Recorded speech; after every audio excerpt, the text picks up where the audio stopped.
अस्सलाम वालेकुम। पढ़ा है 700 सीरीज, कैसी लगी 700 सीरीज? बहुत जोर की लगी 700 सीरीज।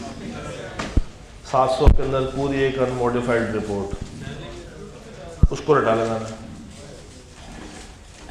फिर 701 में cam,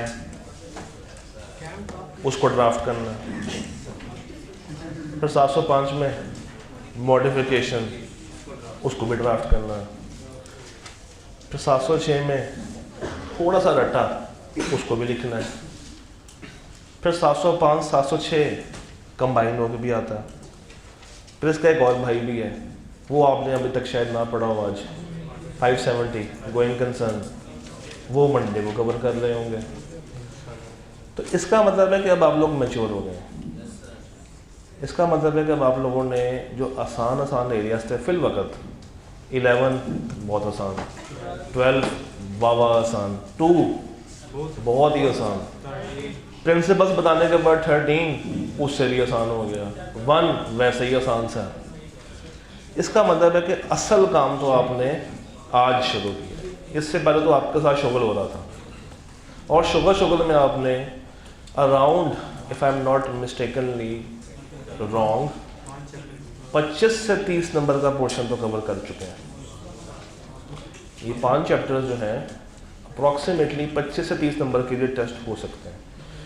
in other words I can say 1/3 of your paper. ऐसा ही है। तो इस 1/3 में से क्या सीखा है अभी तक? इस 1/3 में से क्या सीखा है? बहुत ही हाई साइड पे जाऊं तो 1/3, और अगर लोअर साइड पे आऊं तो 1/4। क्या सीखा? क्या सीखा है? क्या आप लोगों ने ये सीख लिया कि इन एरियाज में से अच्छे मार्क्स कैसे हासिल करना है?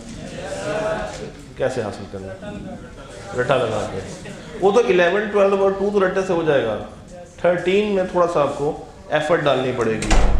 1 एक्सेप्ट कंपनीज एक्ट रटा, मगर कंपनीज एक्ट अपने अंदर एक साइंस है, उसमें भी रटा है।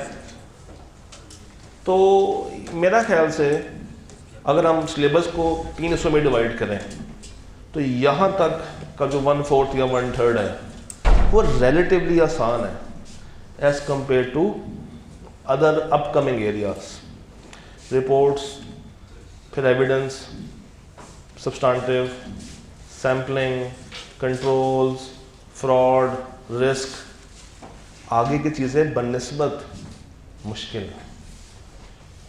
तो पहले तो आपने संडे वाले दिन ये इंश्योर करना है, एक दफ़ा बैठ के ख़ुद को असेस कीजिएगा, क्या 1/4 या 1/3 ऑफ द कंटेंट कवर्ड है। यहाँ से आपको मिलेगी अगली मोटिवेशन। ये कौन? यहाँ से आपको मिलेगी अगली मोटिवेशन। अभी तक की मोटिवेशन क्या कहती है? पेपर हो जाएगा पास। इसी चीज़ को साथ लेके चलना। अगर ये किसी दिन ख़राब हुई, किसी दिन अगर आप ये सोच के बैठ गए कि नहीं यार पेपर तो मुश्किल लग रहा है, सर ने भी क्लास में डरा दिया था, मुझे वैसे ही नहीं आता, तो सोने पे सुहागा, आई के अब तो वैसे फेल कर देता है, तो फिर पेपर कभी भी पास नहीं होगा। बहुत सारे बच्चे ऐसे भी होते हैं जो कि कम तैयारी के साथ जाते हैं एग्ज़ाम में और पास हो जाते हैं, और बहुत सारे ऐसे भी होते हैं जिन्होंने बहुत ही पढ़ा होता है मगर एग्ज़ाम में जाके वो पैनिक कर जाते हैं। तो आपने अपने आप को दोनों एक्सट्रीम से बचा के रखना है। इतना भी नहीं पढ़ लेना कि एग्ज़ाम में जाके कंफ्यूज हो जाएंगे क्या लिखूं क्या ना लिखूं, इतना कम भी नहीं पढ़ना कि एग्ज़ाम में वो चीज़ जहन में ही ना आ रही हो। तो you have to be at a balance. यहाँ तक बातें समझ आ रही हैं? आइए शुरू करते हैं 705 706 की कहानी। रजिस्टर खोलने कुछ बातें लिख लें, फिर आगे स्टार्ट करते हैं।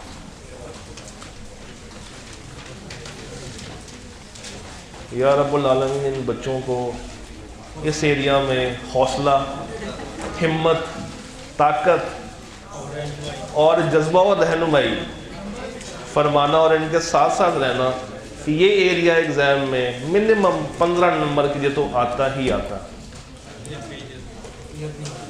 हमारी इज्जत आपके हाथ में है। क्या हम आपसे अपनी इज्जत की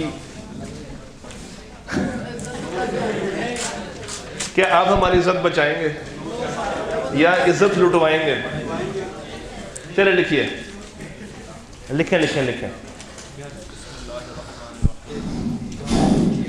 लिखें। रूल नंबर 1, चैप्टर 14 का ये एरिया शुरू करने से पहले आपको हल्का सा कॉन्सेप्ट होना चाहिए मटीरियलिटी का, जो कहाँ पाई जाती है। अगर मैं आईकैप की बुक का रेफरेंस दूं चैप्टर नंबर 3 में, और वहाँ से भी जस्ट अगर आपको डेफिनेशन का आइडिया है तो मेन जो क्रक्स वहाँ से उठाना है वो उसका एक टेबल है। देखा है वो टेबल, बेंचमार्क वाला टेबल, पता है? वहाँ पे वो आपको कुछ बेंचमार्क्स दे रहा है और कुछ कंपनीज का रेफरेंस दे रहा है कि इस तरह की कंपनी में आपने ये वाला बेंचमार्क लगाना है जिसकी स्पेसिफिक परसेंटेज ये है। नॉर्मली 99.99% ऑफ द टाइम जो कंपनी आपको आईकैप देगा that will be a listed company, और लिस्टेड कंपनी के लिए जो बेंचमार्क है वो दो में कंफ्यूज कराता है। एक है प्रॉफिट बिफोर टैक्स और एक है नेट एसेट्स। आपने यूज कौन सा करना है? Profit before tax. और दूसरी बात, उसके अंदर परसेंटेज कौन सी लेनी है? 5%। अब अगर आप थोड़ा सा पीछे विजिट करेंगे आईकैप के सवालों में या उसके सॉल्यूशंस में, तो आपको नजर आएगा कि वो 10% यूज करता है। तो उस चीज से आपने पैनिक नहीं होना। वो 10 अब नहीं है, अब क्या है? 5। और अगर आप चाहें तो उसको 10% जेन में रख के आंसर कर दें, आंसर फर्क नहीं आएगा, क्योंकि हम उसको क्या कर रहे हैं? कम कर रहे हैं। तो वो चीज़ हमारे लिए क्या हो जाएगी? ज़्यादा मटेरियल, तो आंसर वही आएगा, मगर परसेंटेज यूज़ कितनी करनी है? 5%। स्टेप 1, जब भी आपको क्वेश्चन आता है रिपोर्ट्स के एरिया का, तो सबसे पहले आपने जहन में क्या निकाल लेनी है? मटीरियलिटी। और इसका बेंचमार्क मैंने आपको बता दिया कि आपने कैसे वेरीफाई करना है। Step 2, divide the amount involved with all the benchmarks except loss before tax। यानी कि step 1 is all about materiality। Step 2, discuss करना है आपने इशू और बताने हैं प्रोसीजर्स। क्या बताने हैं? रेलेवेंट प्रोसीजर्स जो कि आप लगाएंगे रिपोर्ट्स के कॉन्टेक्स्ट में। अब प्रोसीजर भी 3-4 तरह के हैं, तो ये स्पेसिफिक किसकी बात करेगा? रिपोर्ट्स में यूज होने वाले प्रोसीजर्स। और नॉर्मली ये क्या कहलाते हैं? Test of detail. Test of, अब आप लोग बड़े हो गए हैं, अब बड़े वाला वर्ड यूज कर लें, टेस्ट ऑफ डिटेल। स्टेप 3, आपने क्या डिस्कस करना है? ऑडिटर क्या करेगा, उसका कोर्स ऑफ एक्शन क्या होगा। एंड देन स्टेप 4, मैनेजमेंट का रिस्पॉन्स क्या है, और उस रिस्पॉन्स की बेस पे आप अपनी रिपोर्ट पे किस तरीके का इम्पैक्ट दे रहे होंगे। अगर तो आप इन चारों स्टेप्स को फॉलो करते हुए अपना आंसर ड्राफ्ट करेंगे तो हमेशा परेशानी से बचे रहेंगे। वरना क्या होगा? कोई सवाल आईकैप ने किसी और पैटर्न पे सॉल्व किया है तो कोई किसी और पैटर्न पे सॉल्व किया होगा, तो आप हमेशा उलझते रहेंगे कि यार मैंने किस पे सॉल्व करना। तो आपको एक फ्रेमवर्क दे दिया है जिसको आपने परमानेंटली फॉलो करना है, चाहे सवाल 5 नंबर का है, चाहे 7 नंबर का है, चाहे 10 नंबर का है, चाहे 20 नंबर का है। यहाँ तक बात समझ आती है? आइए इसका प्रैक्टिकल वर्जन देखते हैं। जी आखिरी ये वाला मैनेजमेंट का क्या रिस्पॉन्स है? क्या मैनेजमेंट अपनी गलती को ठीक करती है या नहीं करती? क्या मैनेजमेंट आपका स्कोप लिमिट करने से रोकती है या नहीं रोकती? उनका जो भी रिस्पॉन्स होगा, और फिर उनके रिस्पॉन्स के मुताबिक आपने अपनी रिपोर्ट पे क्या देनी है? ओपिनियन देनी। ये चार्ट तो क्लियर है? इस चार्ट के ऊपर दोबारा से डिबेट करने की जरूरत तो नहीं है। मैं एक दफ़ा बस मुदस्सिर भाई एक दफ़ा जूम करके ऑनलाइन वाले बच्चों को दिखा दें ताकि जिनके पास ना हो वो कम से कम उसको बना लेंगे ताकि उनको भी कुछ फ़ायदा हो जाए। बस हल्का सा जूम करके वापस ले आए, वो पॉज कर लेंगे वहाँ पे। डन। अब एक सवाल देखते हैं, the profit before tax of Tariq limited. अच्छा एक चीज़ और, ऑडिट के पेपर में अगर आपने कामयाब होना है तो क्वेश्चन की रीडिंग बहुत स्ट्रॉन्ग करनी पड़ेगी आपको, स्पेशली रिपोर्ट्स के सवालों की रीडिंग, रिस्क के सवालों की रीडिंग, फ्रॉड के सवालों की reading. The profit before tax of Tariq limited for the year ended 30 June 17 is rupees 790 million. Company 3 साल की वारंटी देती है टू इट्स कस्टमर और इसके लिए उन्होंने प्रोविजन रिकॉर्ड किया है कितना, 80 मिलियन की प्रोविजन रिकॉर्ड कर ली। The management carries out the computation internally. एक सवाल पूछता हूँ, ये जो प्रोविजन है वारंटी, इसका कोई अकाउंटिंग स्टैंडर्ड है? 37 में कुछ कुछ बातें की गई हैं, ठीक है।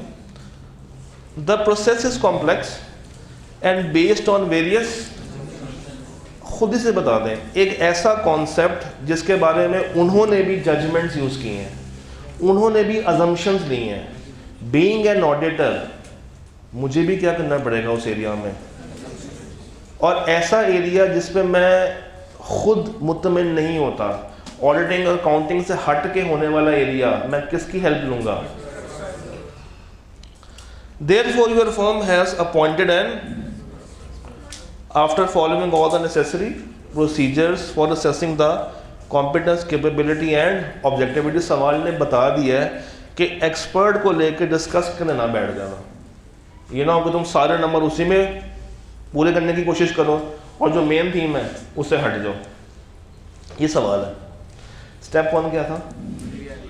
मटीरियलिटी। तो हमारे पास बेंचमार्क कितने हैं? एक ही दिया हुआ है, कौन सा? पीबीटी। इसका 10% या 5%? 5%। लेके बताएं क्या आता है? 39.5। अब सवाल चूंकि पुराना है तो पुराने में आए कि आपने 10% लिया हुआ था, तो हम उसको फिलहाल 10 के ऊपर सॉल्व करके चलते हैं। 10% ऑफ पीबीटी लें क्या आता है? 79। अब इशू और एक्शंस, चूंकि एक्सपर्ट आ रहा है और आपने उसकी क्या क्या वेरीफाई कर ली है, कॉम्पिटेंसी, कैपेबिलिटी, और वो वेरीफाई कर लिया। अब आपने क्या देखना है, उस एक्सपर्ट का काम कैसा है, उसकी अजम्पशंस कैसी हैं, उसका सोर्स डाटा कैसा है। यहाँ तक चैप्टर 12 चलता चलता आपको मिल जाएगा। उसके बाद मेन कहानी शुरू होगी अकाउंटिंग वाली। आईएएस कौन सा? क्वेश्चन है आईएएस 37 किन किन बच्चों को आता है, किन को नहीं आता? चले मैं सवाल रिफ्रेश करता हूँ क्योंकि इसमें मुझे ज़्यादा ऑडियंस मिल जाएगी। क्यों नहीं आता? क्यों नहीं आता? क्या R2 साथ साथ नहीं पढ़ रहे हैं? पास होगी तो आना चाहिए, ऐसा ही है ना? जिनकी पास हो जाए उनको तो आना चाहिए ना, वो तो अकाउंटेंट्स हैं, अकाउंटेंट्स हैं ना आप लोग। मेरे सामने जो लोग बैठे हैं अकाउंटेंट्स ही कहलाएंगे, और क्या कहलाएंगे? नहीं, एक अच्छा ऑडिटर हमेशा वो होता है जो कि अच्छे अकाउंट्स बनाना जानता है। तो एक अच्छा ऑडिटर बनने के लिए पहले आपको क्या बनना पड़ेगा? एक अच्छा अकाउंटेंट बनना पड़ेगा। तो आईएएस 37 अगर आपको नहीं आता ना तो आप फारिग हैं। आप उल्टे हो जाएं, सीधे हो जाएं, रोने लग जाएं, आप इस सवाल को सॉल्व नहीं कर सकते। इसी तरह अगर सवाल आईएएस 16 का होता तो आपको आईएएस 16 कम से कम आना चाहिए था। सवाल आईएएस 2 का होता, आईएएस 2 कम से कम आना चाहिए था। देखें, ऑडिट किस चीज़ का होता है? फाइनेंशियल्स का। फाइनेंशियल्स में क्या बी लॉ इस्तेमाल होता है? सी लॉ इस्तेमाल होता होगा, एमएफए इस्तेमाल होता होगा, I2B इस्तेमाल होता होगा। इस्तेमाल क्या होता है? इस्तेमाल क्या होता है? और अकाउंटिंग आप लोग बचपन से पढ़ते आ रहे हैं, चले बचपन वाली भूल भी गए हैं, कोई मसले वाली बात नहीं है। FAR 1 और FAR 2 तो आने चाहिए। आप में से कितने ऐसे बच्चे हैं जो कि FAR 1 के साथ हैं, जिन्होंने अभी तक FAR 2 को हाथ नहीं लगाया? उनके लिए क्या किया जाए, कोई परेशानी वाली बात नहीं है।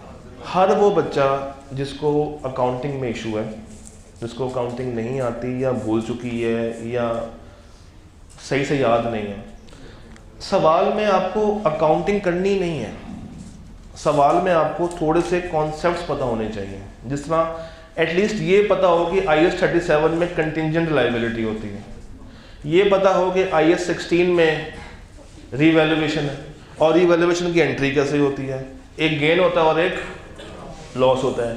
IAS 2 में इम्पेयरमेंट होती है, IAS 2 में क्या होता है, इम्पेयरमेंट होती है ना, लोअर ऑफ कॉस्ट और NRV होती है। अक्सर बच्चे ये गलती कर जाते हैं, वो स्वैप कर देते हैं और फिर आके कहते हैं सर पेपर बड़ा अच्छा हुआ था बस पास नहीं हुआ। IAS 10 क्या कहता है, बैलेंस शीट के बाद आने वाले इवेंट्स को कैसे हैंडल करना है। घबराने वाली बात नहीं है। अगर अभी भी आपकी अकाउंटिंग कच्ची पक्की है तो मैं एक लिंक शेयर करूंगा जिसमें जो रेलेवेंट स्टैंडर्ड्स हैं उनकी शॉर्ट समराइज्ड वीडियोस होंगी, जो कि आप 1.5 पे या 2x पे चला के सुन सकते हैं। और वो वीडियोस बनाई ही ऑडिट के पॉइंट ऑफ व्यू से, वो आपको हर सवाल में हेल्प कहीं ना कहीं कर रही होंगी। अब लिख लें कौन से अकाउंटिंग स्टैंडर्ड ज़रूरी हैं। IAS 2, मैं साथ साथ यहाँ पे लिखता जाता हूँ ताकि आपके पास भी वो रहे। तो मैंने इसलिए कहा था कि आज घर वालों को बता के आना कि हमारे आर्टिकल स्टार्ट हो गए, अब हम 7, 8, 9 बजे घर आएंगे, है ना।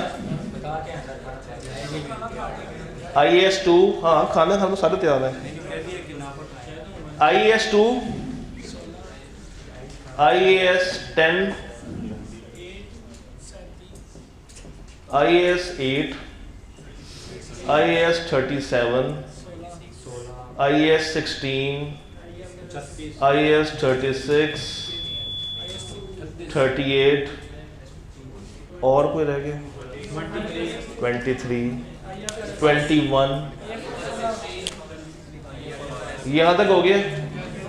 उसके बाद आ जाए IFRS 16 और कभी कभी अगर ICAP बहुत मूड में हो ना तो 15 भी पूछ लेता।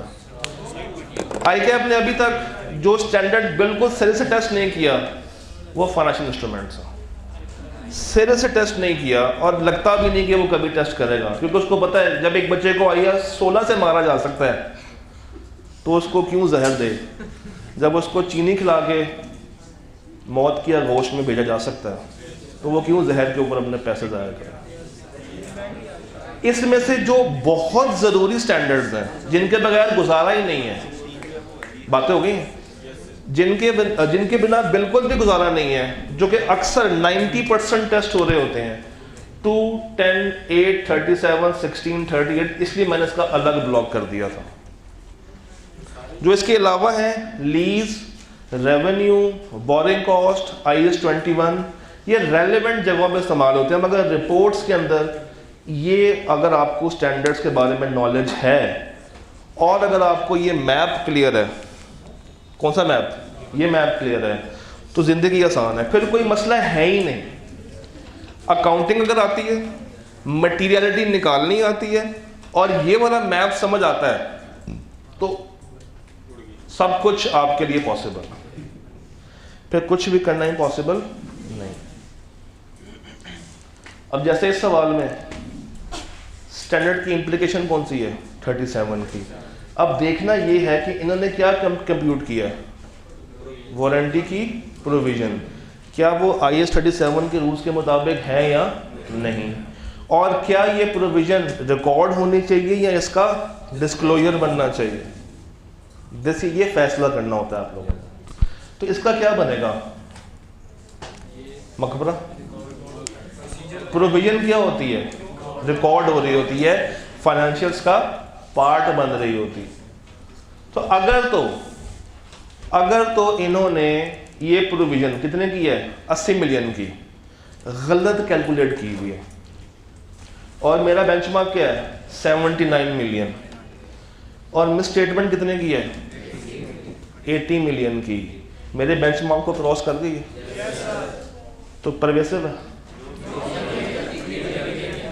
मटीरियल है, मटीरियल है, मटीरियल है, तो क्या स्कोप लिमिटेशन हो रही है, क्या हो रहा है, तो इसके तहत अगर मैं ड्रैग करता हुआ जाऊं तो यहाँ से यहाँ से यहाँ से होता होता मैं कहाँ पर आऊँगा, क्वालिफाइड पे आ जाऊँगा। एक और सा बात देख लेते हैं, इसके बारे में क्या ख्याल है।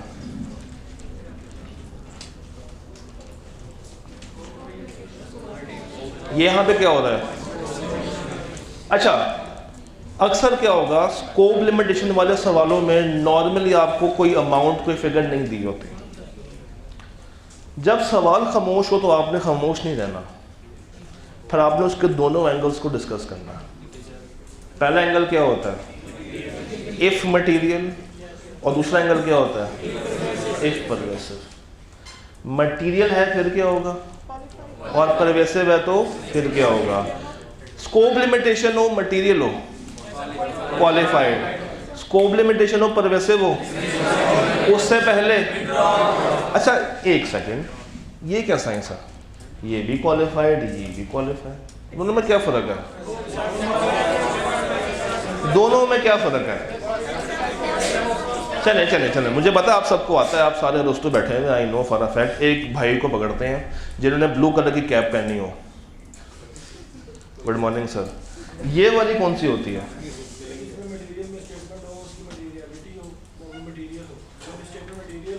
हाँ ठीक है, ठीक है, ठीक है, ठीक है, ठीक है। तो दोनों की ओपिनियंस को अगर मैं लिखने जाऊं तो ऐसा कौन सा वर्ड है जो दोनों को अलग अलग कर देता है, पॉसिबल इफेक्ट्स। अगर मैं ये वाली क्वालिफाइड लिखूंगा ना, मिस स्टेटमेंट वाली, तो मैं कहूँगा इनके अलावा बाकी के financials true and fair view दे रहे हैं। और अगर मैं, this is called scope limitation. अच्छा, अगर मैं ये वाली लिखूँगा तो ये तो मैंने वेरीफाई की ही नहीं है, मुझे पता ही नहीं कि ये ठीक है या गलत है, मुझे इसके बारे में पता नहीं है, कोई पॉसिबल इफेक्ट मैं नहीं जानता, तो स्टेटमेंट क्या बनेगी, except for the possible effects, बाकी के financials true and fair view. यहाँ तक बेस बन गई है। मैं पहले बेस बनाना चाह रहा हूँ आपकी, उसके बाद सवाल तो 10 मिनट में भी होने को तैयार है, बट पहले बेस बननी चाहिए। अब ऑफिशियली स्टार्ट करते हैं। ये आपके पास 4 सवाल है, एक सवाल नहीं है, एक, अच्छा अगर एक सवाल में 4 बातें की हों और चारों ही एक दूसरे से जुदा जुदा हों, तो इसका मतलब है कि आपने इसको एक नहीं कितने सवाल समझ लेने हैं, 4। तो पहला सवाल करके बताइए, सोचें, अभी करना नहीं है, रजिस्टर बंद कर दें, पहले दिमाग चलाएं। During the year iron limited has changed it's policy for valuation of intangible assets. चले, इंटेंजिबल नहीं आता कोई बात नहीं, हम अज्यूम करते हैं ये क्या है, टेंजिबल एसेट्स। कॉस्ट टू, एक एंटिटी ने ड्यूरिंग द ईयर अपना मॉडल चेंज कर दिया। क्या IAS 16 ये करने का कहता है? क्या आप लोग IAS 16 की बिल्डिंग को या किसी भी एसेट को रीवैल्यू करवा सकते हैं, हाँ या ना? करवा सकते हैं, एक शर्त होती है, कंप्लीट क्लास को करवाना चाहिए। हम अज्यूम कर लेते हैं कि इन्होंने कंप्लीट क्लास को कराया होगा। फिर एक और चीज भी तो होती है, the policy should be consistent. तो जब पहले साल चेंज करेंगे तो अगले साल भी ये किस पे रहनी चाहिए, और मैनेजमेंट के पास कोई ना कोई रीजन होना चाहिए कि हमने इसको चेंज क्यों किया है। अब कॉस्ट मॉडल से रीवैल्यूएशन पे ले गए, सवाल इतना ही, सवाल खामोश आ गए। सवाल ने ये नहीं बताया कि रीवैल्यूएशन की अमाउंट कितनी है, कितना गेन है, कितना लॉस है, क्या गेन भी आया या लॉस भी आया, सवाल ने कुछ भी डिस्कस नहीं किया। कॉस्ट से उठाकर इवैल्यूएशन पे ले गया है। इसका मतलब है इसने एस्टिमेट चेंज किया है या पॉलिसी चेंज की है? पॉलिसी चेंज की है। तो अगर पॉलिसी चेंज हो रही है तो फाइनेंशियल स्टेटमेंट्स में ये कहाँ पे लिखूं?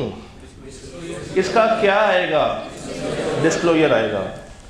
अगर तो मैनेजमेंट ने डिस्क्लोजर डाला है तो क्या कोई मिस स्टेटमेंट है? डाला है मगर वो अप्रोप्रिएट नहीं है, मिस स्टेटमेंट है। नहीं डाला, मिस स्टेटमेंट है। और अगर वो आपको इसकी लॉजिक देने से कासिर है कि हमने इसको चेंज क्यों किया है, तो आप किस चीज़ पे डाउट करेंगे? डाउट किस पे करेंगे? कि कुछ ना कुछ मसला होगा जिसकी बिना पे इन्होंने क्या किया है। मगर ये सवाल रिस्क आइडेंटिफाई करने वाला नहीं है, ये सवाल किसका है? रिपोर्ट का। तो आपने इस तरफ नहीं जाना। कॉस्ट टू रिवैल्यूएशन, अगर तो अकाउंटिंग पॉलिसी की, एक सेकंड मैं आपसे पूछता हूँ ना, मिस स्टेटमेंट होने की 3 रीजंस थी। अकाउंटिंग पॉलिसी सही से सिलेक्ट ना की हो, सिलेक्ट कर लिया मगर सही से अप्लाई ना की हो, तीसरी क्या थी? तो इसमें सिलेक्शन ठीक है, एप्लीकेशन के बारे में सवाल खामोश है और डिस्क्लोजर के बारे में भी सवाल। तो आपको दोनों एंगल सामने रख के बताना पड़ेगा कि अगर तो एप्लीकेशन ही खराब है तो देखना है कि वो ज़्यादा मटेरियल है या ज़्यादा परवेसिव है। मटेरियल है तो क्वालिफाइड, परवेसिव है तो, और इसी तरह इसका रेलेवेंट डिस्क्लोजर गायब है, उसमें भी ये देखना है वो मटेरियल इम्पैक्ट रखता है या परवेसिव इम्पैक्ट रखता है। Am I clear? सोचना ऐसे है। Due to fire in the record room of titanium limited, all the records and backup of the fixed assets, debtors और stock were destroyed and you are unable to perform audit procedures for verification. Misstatement लग रही है ना? Scope limitation. अगला सवाल, क्या एक account hit हो रहा है, 3 अकाउंट हिट हो रहे हैं, तो मटेरियल परवेसिव। परवेसिव की डेफिनेशन में क्या लिखा हुआ था? अगर तो वो अपने एक अकाउंट के अंदर है तो उसमें वैल्यू ज्यादा, और अगर मल्टीपल अकाउंट्स को टारगेट कर रहा है फिर क्या होगी? परवेसिव। इसका मतलब है भाइयों कि ये तो परवेसिव है। अगला सवाल, क्या सवाल ने कोई बेंचमार्क के बारे में बात की है, कोई फिगर दी है? इसका मतलब मुझे सियासी खेल खेलना है। अब आइए खेलते हैं। मिस स्टेटमेंट है या स्कोप लिमिटेशन है और परवेसिव है, तो क्या करूं? क्या करूं? पहले क्या करना है? विड्रॉ करने की कोशिश। वो कब होती है? जब पॉसिबल हो और अगर वो नहीं है, एक और चेंज आएगा। वो कहां पर आएगा? ना ना ना ना ना ना ना, अभी हम 706 पे मैं नहीं जा रहा। एक पूरी रिपोर्ट में एक जगह पे आपने एक लाइन को बदलना पड़ेगा। अभी आप आते हुए 700 की रिपोर्ट पढ़ के आए होंगे, उसमें कुछ कंटेंट्स होंगे। कंटेंट नंबर 9 या 10? 9। उसका नाम क्या है? Other reporting responsibility. उसमें एक पॉइंट लिखा हुआ है कि कंपनी ने क्या proper books of accounts maintain किए हैं या तो क्या किए? तो ये भी बात बताएंगे। आइए इसका जवाब देखते हैं। जरा जवाब पढ़िएगा।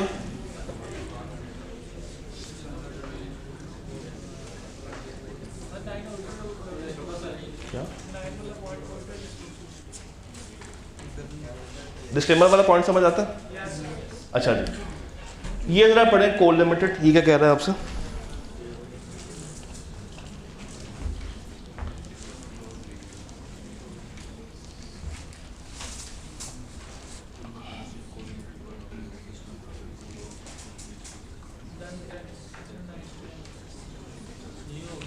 एक कंपनी के कंट्रोल्स वीक हैं, उसका कोई इम्पैक्ट रिपोर्ट पे आएगा?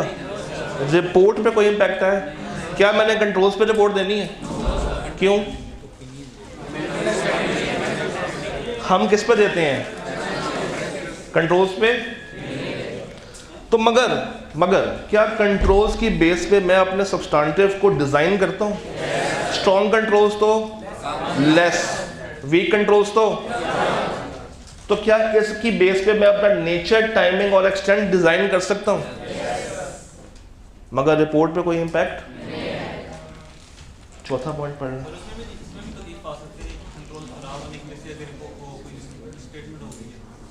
दो नंबर का है, इतना बहुत गहराई में जा रहे हैं। पॉइंट 4 पढ़े।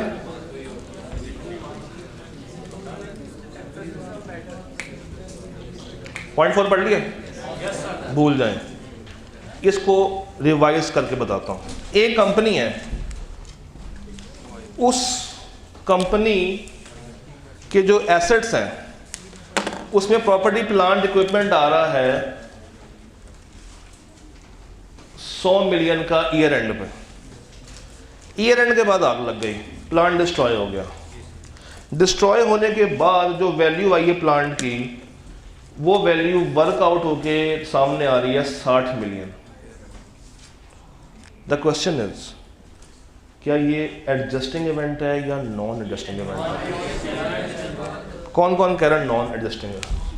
जरा हाथ खड़ा करेंगे। अकाउंटेंट्स बैठे हैं मेरे सामने, इतना तो मैं आपसे एक्सपेक्ट कर सकता हूँ। ईयर एंड के बाद आग लग रही है, 100 मिलियन से कम होके प्लांट मेरा 60 पे आ गया है, एडजस्टिंग है या नॉन? क्योंकि कंडीशन एग्जिस्ट नहीं करती थी। ईयर एंड है मेरा 31/12, फर्ज करें 31/12 में जो मेरी बैलेंस शीट बन रही होगी उसमें पीपी आ रहा होगा, उसको मैं 100 पे दिखाऊं या 60 पे दिखाऊं? 60 पे क्यों ना दिखाऊं? आग कब लग रही है? तो यहां पे क्या आएगा? जो वैल्यू ईयर एंड पे। मगर क्या ये यूजर्स ऑफ फाइनेंशियल स्टेटमेंट्स के लिए खराब नहीं है? तो इसको ठीक करने के लिए क्या करना चाहिए? डिस्क्लोजर डाल दिया, यहां पे रेफरेंस नहीं दिया, फिर डिस्क्लोजर डाल दिया मगर उस डिस्क्लोजर का रेलेवेंट रेफरेंस नहीं है, तो वो अच्छी चीज़ है या खराब? खराब। तो डिस्क्लोजर डालने के साथ यहाँ पे क्या देना पड़ेगा मुझे? रेफरेंस। तो रेफरेंस को अलग से अगर मुझे बताना है, किसका सहारा लूँ? कौन कौन कह रहा है अदर मैटर? हाँ जी, कौन कौन कह रहा है अदर मैटर? जरा हाथ खड़ा करेगा। कोई बात नहीं, अगर गलती करते हैं तो अच्छी बात है, सीखने के लिए बैठे हैं सारे, शायद आप ठीक कह रहे हो। कौन कौन कह रहा है अदर मैटर? हाँ कर दो, कोई बात नहीं। हाँ जी, हाथ खड़ा करें, कोई मसले वाली बात नहीं है। कौन कौन कह रहा है अदर मैटर? अदर मैटर नहीं आएगा, क्योंकि ये मसला अकाउंटिंग का या ऑडिटिंग का है? अकाउंटिंग का मसला अगर मुझे अलग से बताना हो तो मैं किसका? एम्फसिस के ऐड करने से रिपोर्ट मॉडिफाई होती है?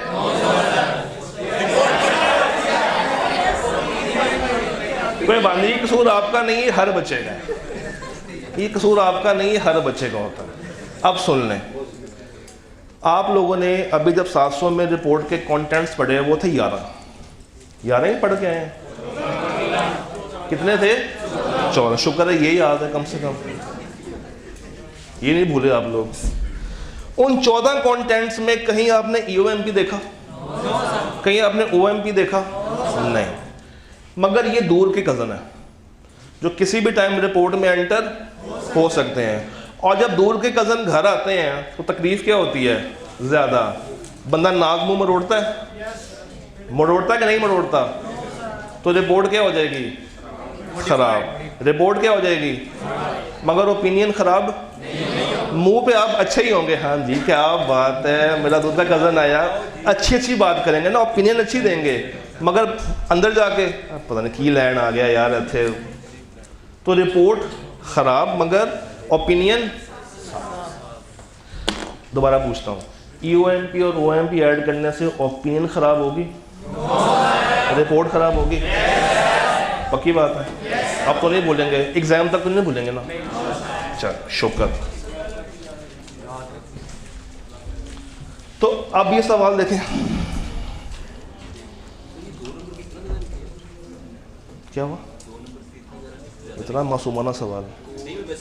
हाँ सब कुछ लिखना पड़ेगा। ये सवाल देखें, हाँ जी 4 ही subsequent to year end destroy हो रहा है, तो इसमें क्या आना चाहिए? एम्फसिस। वो एम्फसिस किसको टारगेट करेगा? किसके लिए मैंने एम्फोसिस ऐड किया है? उस रेलेवेंट डिस्क्लोजर के लिए। और अगर वो ही ना डाला हो एंटिटी ने फिर तो misstatement. Am I clear? ये सवाल देखें, पहला पॉइंट पढ़िए, पार्ट ए पढ़े।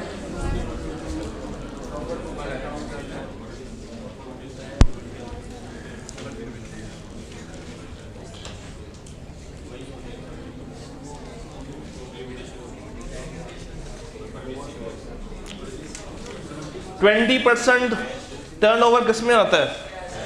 तो बाकी का 80% कहाँ पे आता होगा? क्रेडिट में आता होगा। हुआ क्या है कि प्रॉपर कैश के रिकॉर्ड्स मेंटेन, तो misstatement, scope limitation. Consequently the audit team was unable to design the, क्योंकि इन्होंने उसको रिकॉर्ड ही सही से, तो कहानी कहाँ पे जा रही है? स्कोप में। और 20 और 80 में मटेरियल या परवेसिव? मटेरियल ये शो हो रहा है, तो मटेरियल के साथ क्या कर दूंगा इसको मैं? Qualified, except for the possible effects. और अगला चेंज कहाँ पर आएगा? अदर रिपोर्टिंग रिस्पॉन्सिबिलिटी में proper books of accounts maintain नहीं की हुई। पार्ट बी देखें क्या। अभी मैं सिर्फ रिपोर्ट का इम्पैक्ट बता रहा हूँ। अगर मैं पूरा सवाल का जवाब दूं, अगर मैं आऊं उसकी तरफ, तो वो करेगा। अगर नहीं मिलता तो फिर स्कोप लिमिटेशन में जाएगा। मैं इसका एंड बता रहा हूँ इस वक्त। पार्ट बी देखें, मेथड चेंज कर रहा है किस चीज़ का? क्या ये सवाल ऐसा ही नहीं? यहाँ पे भी क्या चेंज थी? तो ये चेंज क्या होती है? फर्क क्या होता है? पॉलिसी चेंज में और एस्टिमेट चेंज में क्या फर्क होता है? कुछ समझ नहीं आ रही। हमें इसका आंसर देंगे येलो और ग्रे कलर की स्ट्रैप्स शर्ट वाले भाई। सर पॉलिसी में एस्टिमेट में चेंज बता दें, कम से कम इंट्रो टू अकाउंट्स तक तो ये बात आ जाती है मेरा ख्याल से। हाँ जी,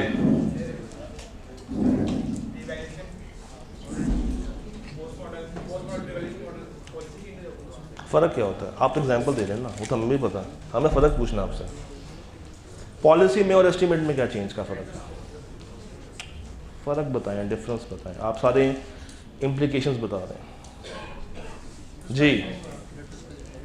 हाँ जी, कोई भी वॉलंटियर अगर अपना हाथ खड़ा करके चीता बन के सबके सामने बहादुर बनना, एक हमारे पास हाथ खड़ा हो गया ऊंचा ऊंचा, मुझे बिल्कुल आवाज़ नहीं आ रही।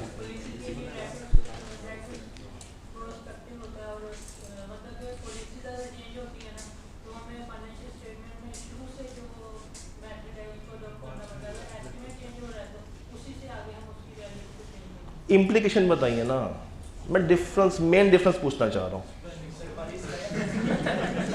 क्या कह रहे हैं?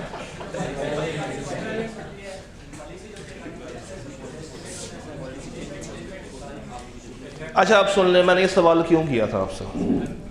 इसका पर्पज़ ये नहीं था कि मैं आपको डिफरेंस बताऊं। पर्पज़ ये था कि एग्ज़ाम में जाके अक्सर बच्चे कंफ्यूज होते हैं कि इसको पॉलिसी चेंज में लेके जाऊं या एस्टिमेट चेंज में लेके जाऊं। अभी तो आपने मुझे बता दिया कि चेंज कौन सा है। अगर एग्ज़ाम में ना समझ आ रहा हो तो क्या किया जाए? तो नॉर्मली हम उसको फिर पॉलिसी चेंज में ले जाते हैं। नॉर्मली अगर मैं आईकैप के सॉल्यूशंस को देखूं तो उसने अक्सर इस चेंज को पॉलिसी चेंज भी बनाया होगा। ठीक है, तो आपने बस उसको ये बताना है कि अगर तो पॉलिसी चेंज हो या एस्टिमेट चेंज हो, इसका रेलेवेंट डिस्क्लोजर आ रहा है। इसकी रेलेवेंट अगर वर्किंग सही है तो रिपोर्ट मॉडिफाई नहीं होगी, और अगर वर्किंग ख़राब है, डिस्क्लोजर नहीं आ रहा या अमाउंट ख़राब है, तो मिस स्टेटमेंट या मटेरियल या परवेसिव, और उसके मुताबिक आपकी ओपिनियन आ जाएगी। पार्ट सी देखें, पार्ट सी, ऑटम 12 का part C. The previous year's financial statements are audited by another firm of chartered accountants, जिन्होंने पहले क्या इशू की हुई है, अनमॉडिफाइड रिपोर्ट। बाय डिफॉल्ट जो आप रिपोर्ट देंगे उसमें एक पैरा घुसाएंगे, वो पैरा कौन सा होगा? अगर कोई गलती भी ना हो, मिसस्टेटमेंट भी ना हो, सब कुछ सही हो, फिर भी आप ये वाली रिपोर्ट दे पाएंगे या नहीं दे पाएंगे? क्यों? क्योंकि आपने एक पैराग्राफ बीच में क्या किया है, ऐड किया है। तो चाहते हुए भी अनमॉडिफाइड नहीं दे पाएंगे, कौन सी देंगे? क्यों? रीज़न? आपने OMP को बीच में ऐड किया। वो बड़ा सवाल एंड पे आते हैं। ये सवाल स्प्रिंग 22 में आया था।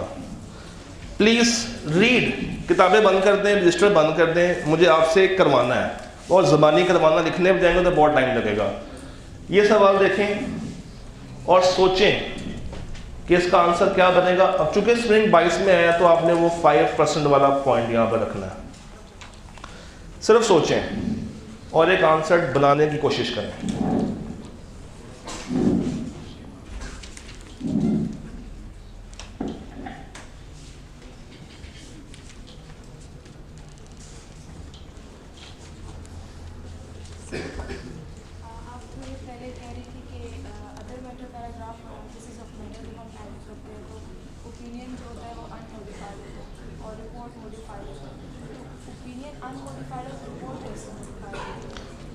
देखो, ज़रूरी नहीं है कि जब ओपिनियन ख़राब हो तभी रिपोर्ट ख़राब हो। दो वजह होती हैं, या वजह 705 में होती है, रिपोर्ट ख़राब होने की दो वजूहत हैं, या 705 वजह होगी या 706 वजह होगी।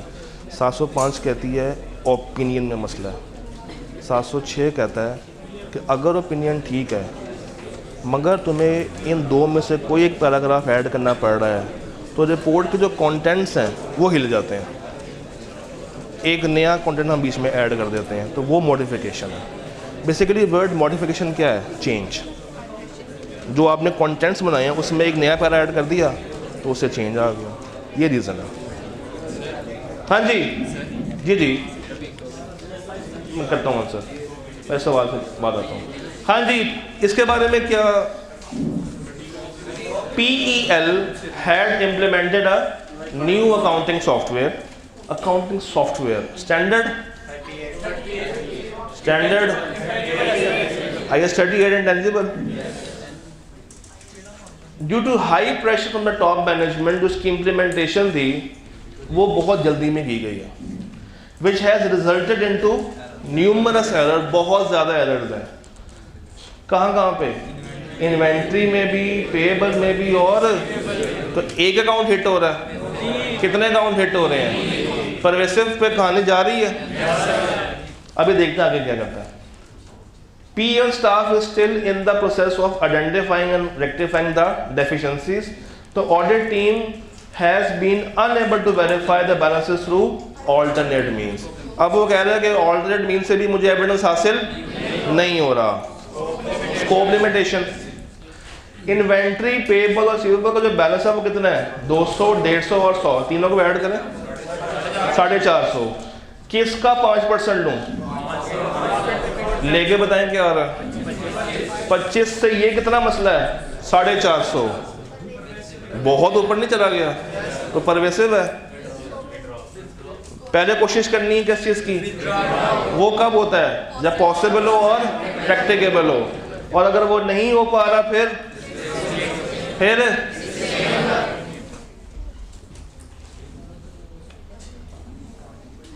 ये सवाल देखें।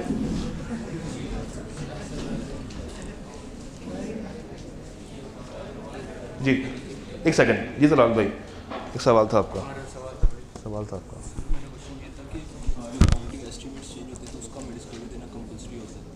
ठीक है सर, जैसे भी पिछला क्वेश्चन है उसके अंदर उन्होंने अकाउंटिंग डिस्क्लोजर जो है वो दिया हुआ है, अगर लेट्स सपोज उन्होंने नहीं दिया हुआ तो हम जो है उसके आंसर में ये लिखेंगे कि इसका डिस्क्लोजर नहीं दिया हुआ, इस वजह से स्टेटमेंट है।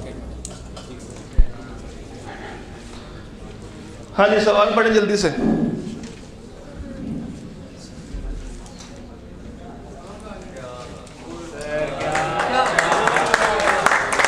सवाल पढ़ लें, सवाल पढ़ लें।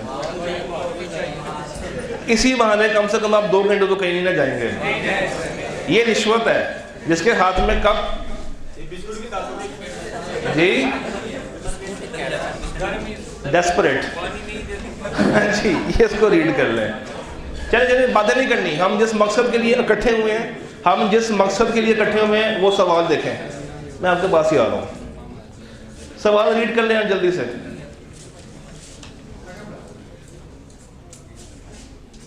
कंपनी ने क्या किया है, क्या किया है? एक स्टैंडर्ड अडॉप्ट कर लिया, कौन सा? IFRS 16, और पहले कर लिया बाकियों से। ऑडिट टीम, अब सवाल को जरा गौर से पढ़ना है। Audit team has made significant efforts to review the adjusting entries in the financial statements to reconcile the changes in accounting policy of operating lease. The matter was discussed in detail with audit committee meeting. Your team has included the details about adjustments and impact of FS in the board letter. अच्छी बात कर रहा है या खराब बात कर रहा है? ये सवाल में अच्छी बात हो रही है कंपनी के बारे में या बुरी बात हो रही है? ये बता दें बस। अच्छी बात हो रही है। अगर तो अच्छी बात हो रही है तो मैं फिर 705 में जाऊं?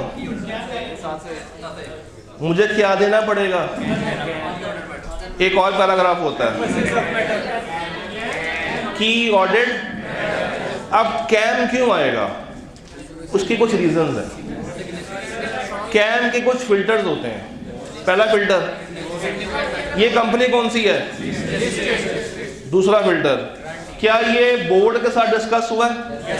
तीसरा फिल्टर, क्या ये इतना इंपॉर्टेंट इशू था जिसके ऊपर मैंने बहुत सारा काम किया हो और मैं कर भी रहा हूं काम? चौथा फिल्टर बता दें। करंट ईयर का मैटर है। ओ भाई, मैटर किसका है? करंट ईयर का है, तो ये कैम में जाएगा। अच्छा, अब अगला सवाल, कैम को ऐड करने से रिपोर्ट मॉडिफाई होती है? पक्का? इस पर नहीं मुकरेंगे दोबारा? अच्छा एक सेकंड, कैम को ऐड करने से ओपिनियन मॉडिफाई होती है? ठीक है, आगे आ जाए। EOMP नहीं आएगा, कैम आएगा। ऑटोमेकर्स का ये सवाल करें जरा। अच्छा एक सेकंड, कैम आएगा या EOMP आएगा, इसकी मैं अलग से एक वीडियो आपको प्रोवाइड कर दूंगा। प्लस कैम के सवालों को ड्राफ्ट कैसे करना है इसका भी मैं अलग से आपको प्रोवाइड कर दूंगा। जरा ये सवाल देखें, EPL वाला। हमारा इस वक्त मकसद ये है कि जितने मैक्सिमम सवाल निकाल सकते हैं निकालें। ये सवाल देखें, लिख लो बाद में करना।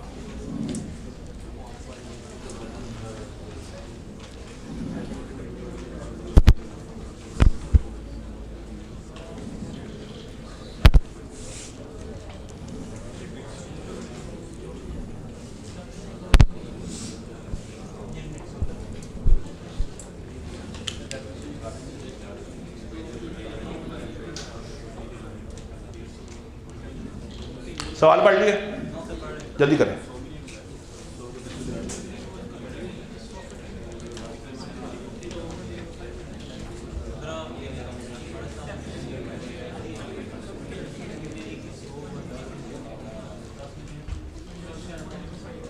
अच्छा ध्यान ना, चाय में चला गया, मुझे इसी चीज़ का डर था।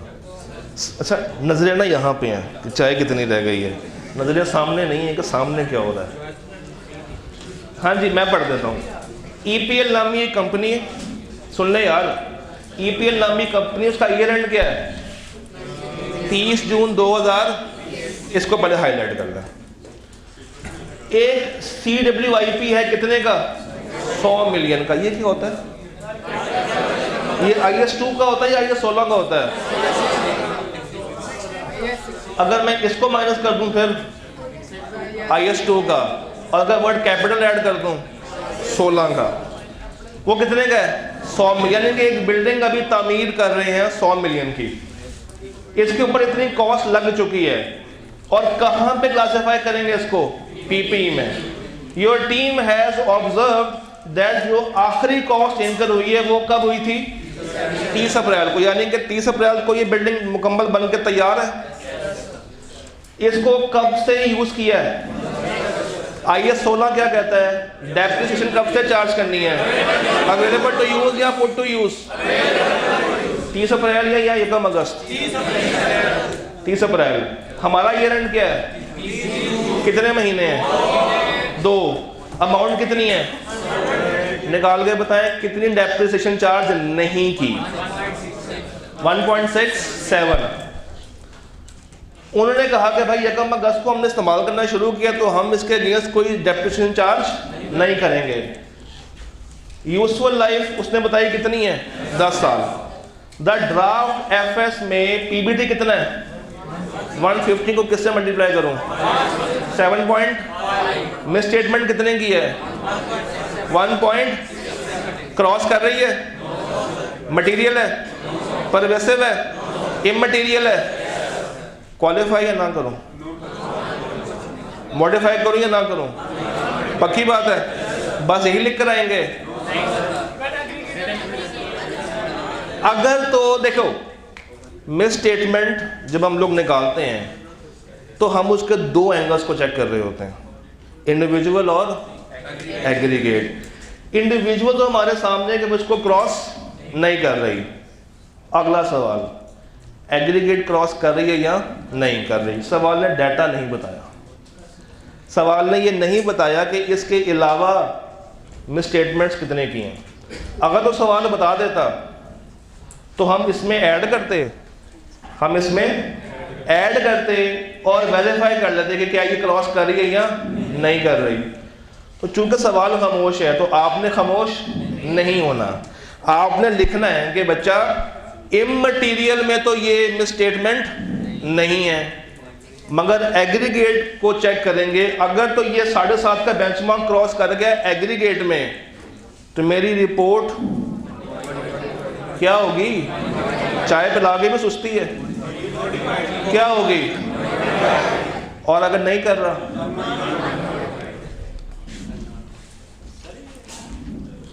जी जी हाँ, सवाल ने कहीं भी ना उसके बारे में बताया ना नहीं बताया। नहीं, वो जो चीज़ नहीं आती ना एग्जाम में उसकी तरफ, अगर तो तुम्हें आता है बोरिंग कॉस्ट का स्टैंडर्ड आता है तो तुम इसके अंदर जो उसके रेलिवेंट प्रोसीजर्स हैं लिख दो कि क्या इन्होंने कैपिटलाइजेशन रेट सही निकाला है, क्या इन्होंने उसको सही से वर्किंग की है। अगर तो जहन में है, फिर अगर नहीं आती कोई चीज़ तो पंगा नहीं लेना फजूल का उसके साथ। अच्छा जी, बड़ा प्यारा सवाल है, एक और EPL, ये भी EPL है, 2 हैं सर, वो EPL और था, ये EPL और है।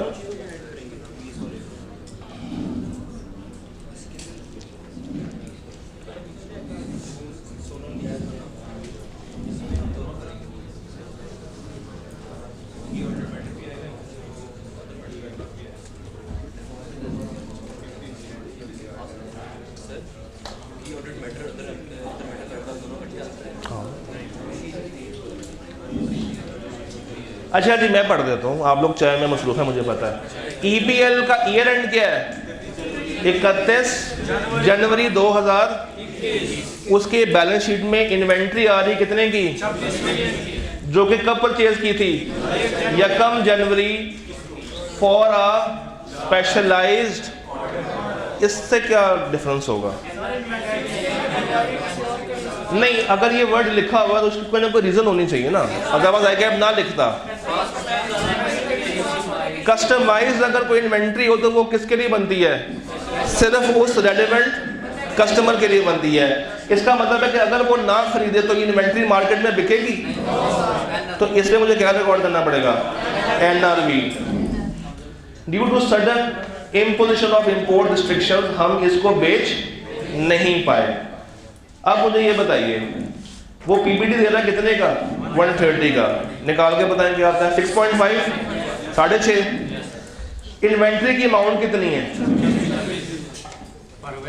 अगर मैं देखूं, एकदम से परवेसिव नहीं है, अगर मैं देखूं अभी ये कॉस्ट पे खड़ी हुई है, NRV पे खड़ी हुई है, ये कॉस्ट पे खड़ी हुई है, क्या ये ओवर स्टेटेड है या अंडर? जितने भी NRV होगी इससे कम ही होगी। सवाल ने बताया कितनी है, सारी बात करनी पड़ेगी कि हम इसके पहले क्या निकालेंगे, क्या निकालेंगे, वो NRV किससे कंपेयर होगी। अगर ये क्रॉस कर रही है तो मटेरियल, अदरवाइज अगर क्रॉस नहीं कर रही फिर इमटेरियल। और अगर इमटेरियल है तो इंडिविजुअल तो इमटेरियल काउंट हो गई, मगर एग्रीगेट चेक करना पड़ेगा। और अगर एग्रीगेट क्रॉस कर रहा है फिर कुछ समझ भी आ रही है या मेरा जोर लग रहा है। ये सवाल देखें,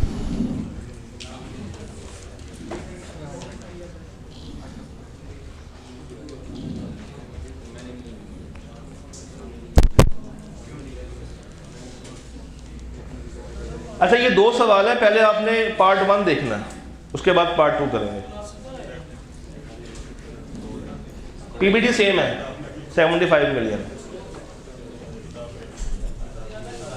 क्या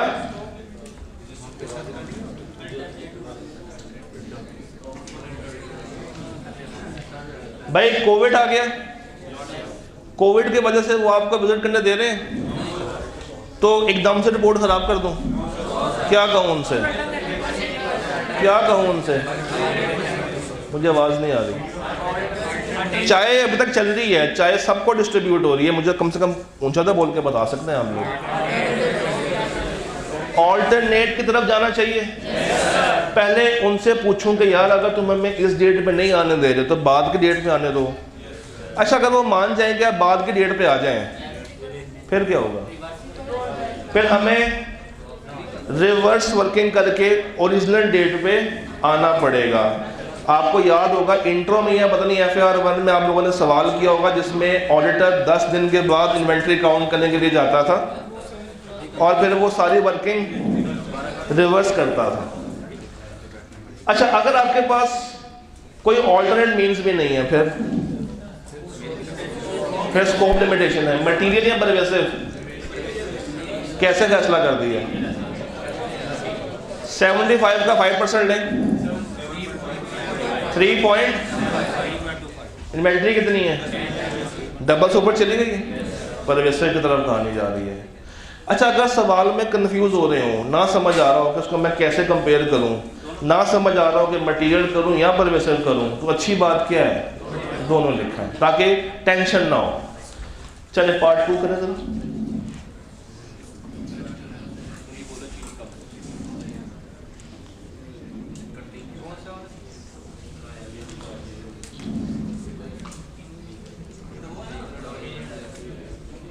मुझे बस आपने अकाउंटिंग स्टैंडर्ड बताना है कौन सा है, IAS, उसकी कहानी सारी छाप देनी है। लिटिगेशन 38 इज इंटेंजिबल, मसला पेटेंट का नहीं है, मसला उसकी लिटिगेशन का है। अच्छा एक सवाल है, if I can categorise it here, ये सवाल करें geyser limited, geyser limited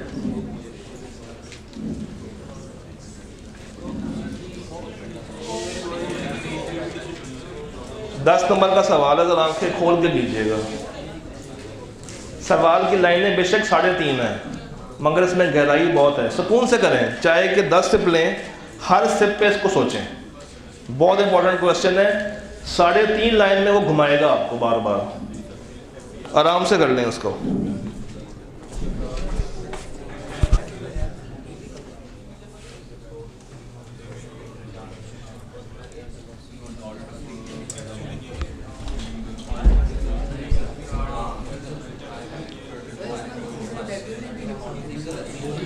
discuss करें पहले।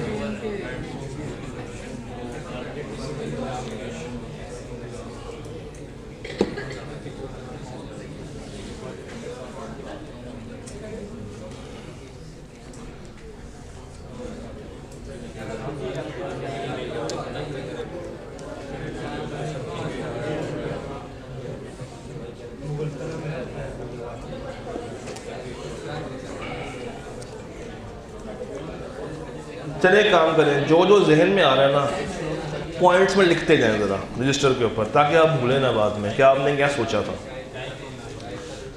चाय पीते पीते लिखते जाएं, सरूर आएगा। क्या हुआ? इसका मतलब है कि chai is more material than order. इसका मतलब है कि फिर आपका जो रिजल्ट आएगा ना वो हमेशा क्या होगा? परवेसिव। बस ये करके ब्रेक करके फिर हम वापस आ जाएंगे। ये शुरू कर दिया मैंने सवाल, ये करके ब्रेक करते हैं, उसके बाद वापस आएंगे।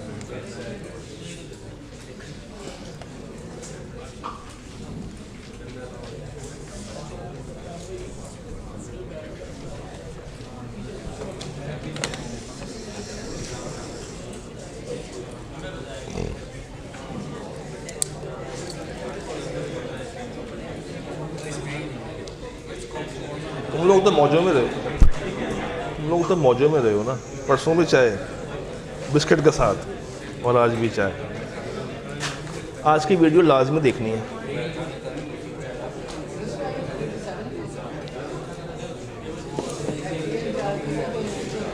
हाँ जी, बातें करने का नहीं कहा, बातें करने का मैंने बिल्कुल नहीं कहा। मैंने कहा इन 3.5 लाइनों में आपके लिए बहुत कुछ छुपा है, तलाश करें।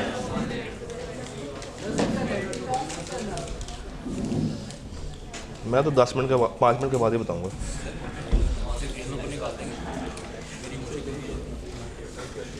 देसी काम करें। स्कोप लिमिटेशन मेरे पास भी नहीं पड़ा हो सर, स्कोप लिमिटेशन है मेरे पास। ये ऑल्टरनेट ये था।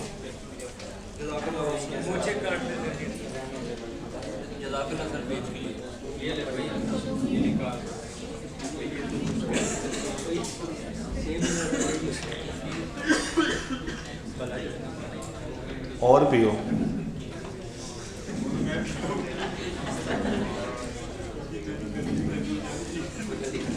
तालिब, ये चाय खत्म नहीं हुई अभी तक?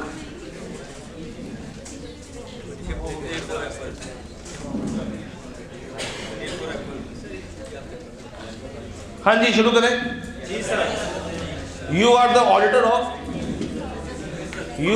Of Chai limited, razor limited, for the year ended 31/12/2000. During the audit you have been informed that the Federal Board of Revenue, बोले तो FBR, has seized the accounting records pertaining to revenue and production for further investigation into the alleged charges for tax evasion. आपने ये बताना है कि situation क्या है, evaluate करना है और डिस्कस करना है क्या इम्प्लीकेशंस ऑन ऑडिट। अब आए जरा लाइन बाय लाइन चलते हैं। पहली लाइन में तो मुझे कोई मसला नहीं है, क्या बस ए लाइन को आपने हाईलाइट कर लेना, वो मसला थोड़ी है। स्कोप लिमिटेशन के 3 रीजंस थी, जरा बता सकते हैं क्या? अकाउंटिंग रिकॉर्ड्स क्या डिस्ट्रॉय हो जाए, सवाल में क्या हो रहा है, डिस्ट्रॉय हो रहे हैं। दूसरा, सीज कर लिए जाए, सवाल में क्या हो रहा है, सीज हो रहे हैं। तीसरी रीजन क्या थी? ऑडिटर के पॉइंट पे कोई ना कोई मसला हो जिससे वो एविडेंस हासिल नहीं कर पा रहा। अच्छा, सीज हो गए हैं, सीज कौन कर रहा है और क्यों कर रहा है, ये वजह है। उनको लगता है कि टैक्स एवेजन है। अब पहला सवाल आपसे, अभी इसको जरा साइड पे करते हैं, टैक्स एवेजन वाले पॉइंट को। मिस स्टेटमेंट है या scope limitation? Scope limitation. Account एक है या 2 है? तो मोटा मोटा परवेसिव की तरफ कहानी जा रही है। अब टैक्स एवेजन के आप पे क्या लगे हैं चार्जेस, मगर आप क्या हैं, ये एलिगेस्ट किसे कहते हैं? मुल्जिम या मुस्लिम? मुल्जिम। इसका मतलब है कि अभी आप पे चार्जेस नहीं पड़े मगर फ्यूचर में पड़, तो एंटिटी को बेशक ये स्कोप लिमिटेशन नजर आ रहा है, अपने फाइनेंशियल्स में किस चीज को रिकॉर्ड करना चाहिए है? कंटिंजेंट, स्टैंडर्ड IAS, क्या सवाल ने बताया कि उन्होंने रिकॉर्ड किए या नहीं किए? नहीं बताया। इसका मतलब क्या है कि फिर आपको लिखना पड़ेगा कि अगर तो इन्होंने ये चार्जेस को अलग से बताया है तो मिसस्टेटमेंट नहीं है, और अगर नहीं बताया तो मिसस्टेटमेंट है। मगर ऊपर क्या हो रहा है? Scope limitation. अच्छा, स्कोप लिमिटेशन बड़ी होती है या मिसस्टेटमेंट बड़ी होती है? स्कोप बड़ी होती है। वहां से मटेरियल बड़ा होता है या परवेसिव? परवेसिव। तो यहां पे क्या हो जाएगा? स्कोप है, परवेसिव है, तो विड्रॉ या डिस्क्लेमर। तो दो बातें थी सवाल में, स्कोप भी है और मिसस्टेटमेंट भी है, और मिसस्टेटमेंट भी हमने खुद ही से उसका मटेरियल भी और परवेसिव इम्पैक्ट अलग अलग करके बताना है। सवाल ने हमें क्लियर नहीं किया। हाँ जी, अच्छा जी, ब्रेक कर लें फिर? आए ब्रेक करके हैं 10 मिनट के बाद पढ़ रहे हैं जब तक। हाँ, आपके मसले तब तक हल कर लेते हैं जी। Welcome back. तो कैसे हैं आप सब? चाय पी के मज़े में आ गए, होश भी आ गया, मुंह भी धोए हैं? पक्की बात है। और जब वजू किया होगा तब मुंह बाय डिफॉल्ट धुल गया होगा। अच्छा जी, जब तक हमें बाकी दोस्त ज्वाइन करते हैं, अगर आपका कोई सवाल है तो पूछें।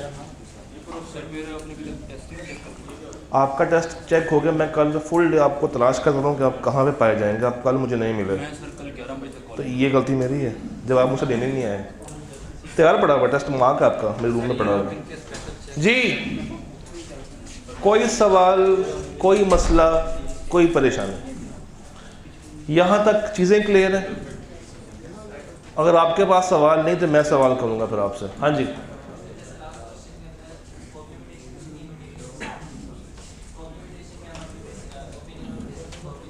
बिल्कुल नहीं करना, वो बेसिस में जाएगी। तभी तो मैंने ये कहा है कि 10 नंबर का सवाल है, 5 नंबर मिसस्टेटमेंट के और 5 नंबर स्कोप लिमिटेशन के हैं। चल एक सवाल पूछता हूँ, इसका जवाब दीजिएगा। परवेसिव। अच्छा, एक आपका दोस्त है, वो सड़क पर जा रहा है, रास्ते में उसका एक्सीडेंट हो गया। बिरयानी की प्रोविजन रिकॉर्ड कर लीजिए। कितने खुश हुए हैं। शायद आपका दोस्त आपके साथ बैठा हो और उसका दोस्त आप हो, तो कुछ भी हो सकता है। अच्छा चलिए बात सुन लें। वो आपका दोस्त जा रहा है सड़क पे, उसका एक्सीडेंट हो गया।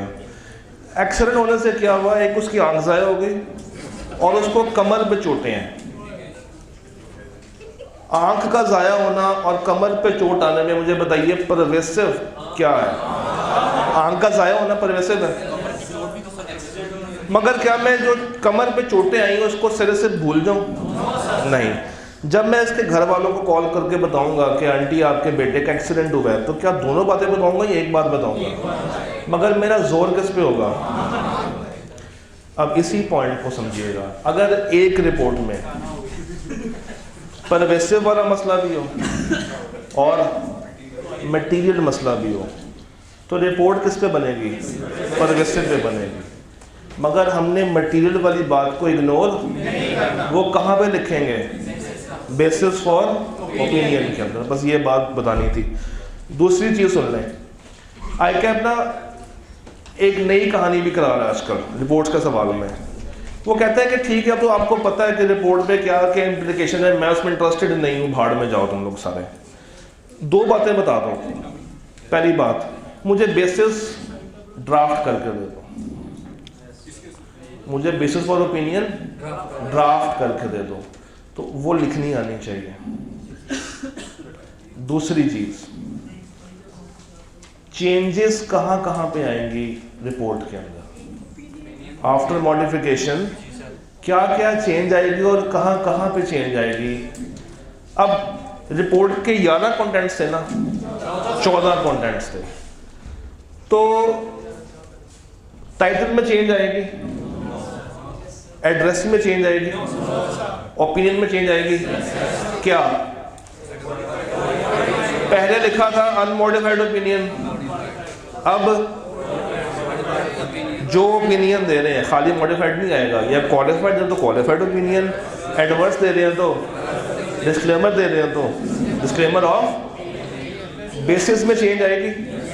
पहले उसकी हेडिंग और हेडिंग के अंदर उसके कॉन्टेक्स्ट में। अच्छा, ओपिनियन में भी जो आपने स्टेटमेंट लिखनी है, अब वो स्टेटमेंट में भी क्या आएगी, चेंज आएगी।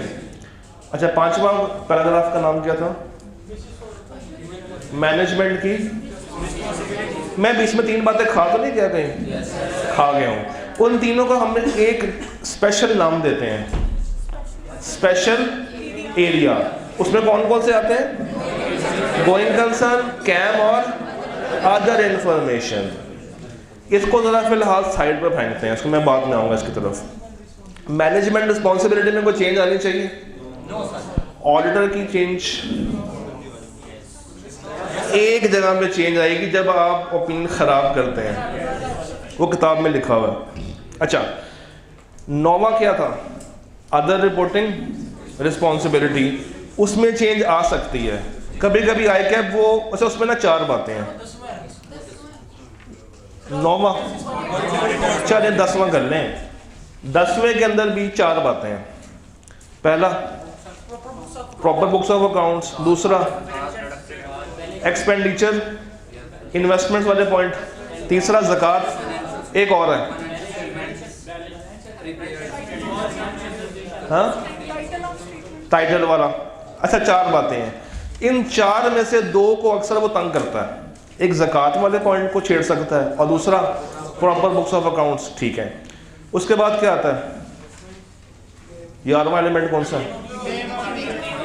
एंगेजमेंट पार्टनर का, उसमें कोई चेंज आएगा। 12वां। उसके बाद क्या आता है, उसके बाद इनमें कोई चेंज, तो चेंज कहाँ पे आया, opinion, basis for opinion, order की रिस्पॉन्सिबिलिटी, अदर रिपोर्टिंग। अच्छा, 3 पैरा मैंने साइड में फेंक दिए थे, कौन कौन से थे, गोइंग कंसर्न, कैम और अदर इन्फॉर्मेशन। तो कोर्स का पार्ट ही नहीं है तो टेंशन लेनी ही नहीं है। कैम उसका एक अपना स्टैंडर्ड है, और गोइंग कंसर्न सिर्फ उसी वक्त आएगा जब क्या होगी, material uncertainty related to going concern. अच्छा, एक और सवाल, अगर मैं इन तीनों एरियाज को शामिल ना करूं रिपोर्ट में तो क्या रिपोर्ट मॉडिफाई होगी? अगर मैं इन तीनों एरियाज को रिपोर्ट से बाहर फेंक दूं या किसी भी एक एरिया को रिपोर्ट से निकाल दूं, क्या रिपोर्ट मॉडिफाई होगी या नहीं होगी?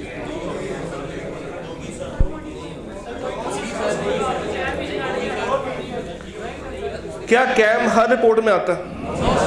क्या गोइंग कंसर्न हर रिपोर्ट में आती है? तो इसका मतलब है कि अगर ये नहीं भी आ रहे तो मेरी रिपोर्ट मॉडिफाई नहीं हो रही, और अगर इनको मैं ऐड करूं तो रिपोर्ट मॉडिफाई फिर भी नहीं होगी। क्यों? ये स्पेशल एरियाज हैं, ये आ भी सकते हैं और नहीं भी आ सकते। ये बात समझ आ रही है? ये स्पेशल एरियाज हैं, ये चहीते एरियाज हैं। अगर आएंगे तो अपना पूरा स्टैंडर्ड लेकर आएंगे। कैम आएगा तो क्या लेकर आएगा, 701। गोइंग कंसर्न आएगा तो क्या लेकर आएगा, 570।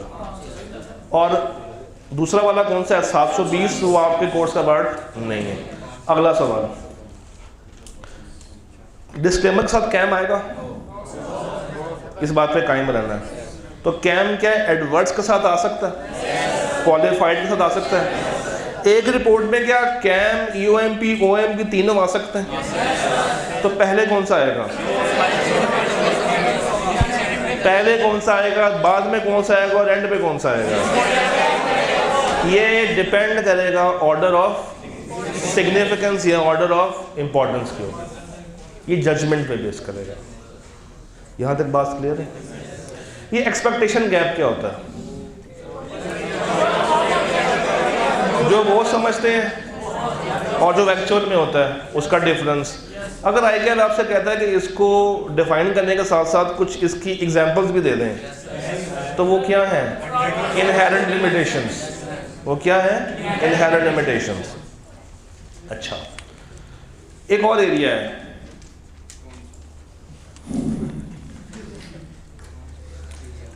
आप एक कंपनी को ऑडिट करने के लिए जाते हैं और अनसर्टन है कि ये कंपनी सर्वाइव कर पाएगी या नहीं कर पाएगी। स्पेशल एक एरिया है 705 के अंदर, उसका नाम बता सकते हैं? Multiple uncertainties.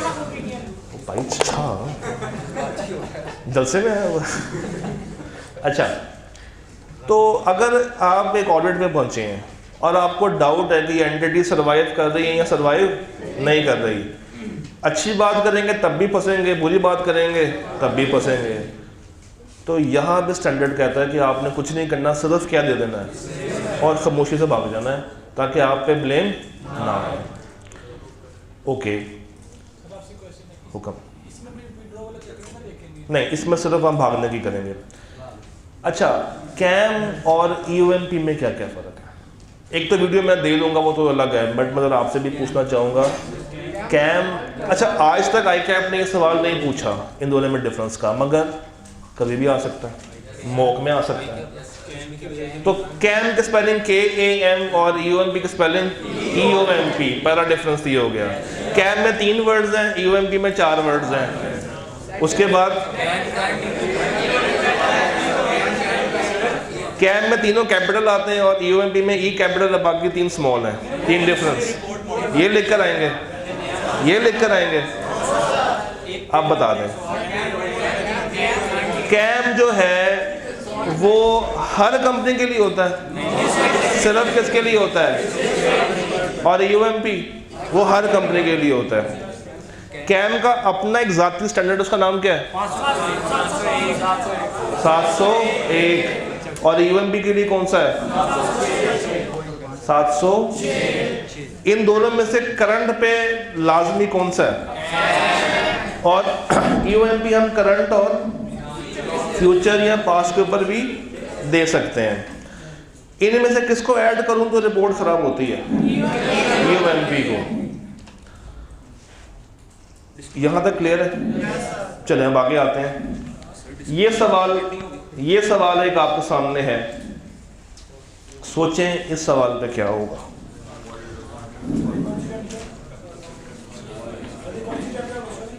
सर जी ये ऑटम 14 है, यहाँ से कट गया है। ऑटम 14 क्वेश्चन नंबर 5 है गालबन, अगर मेरी याददाश्त सही है तो। और ये आपको 705 में नहीं मिलेगा, ये मैंने उठाया है 560 में से। तो अगर आपने तलाश करना तो 560 में जाकर तलाश कीजिएगा, मगर हम उसको देखेंगे 705 के अंदर ही। इसमें मुझे सिर्फ आपसे अकाउंटिंग करवानी है। सवाल पढ़ के बताएं इसकी सही अकाउंटिंग क्या होनी चाहिए। कभी कभी ICAP ये काम भी करवा रहा होता है आपसे।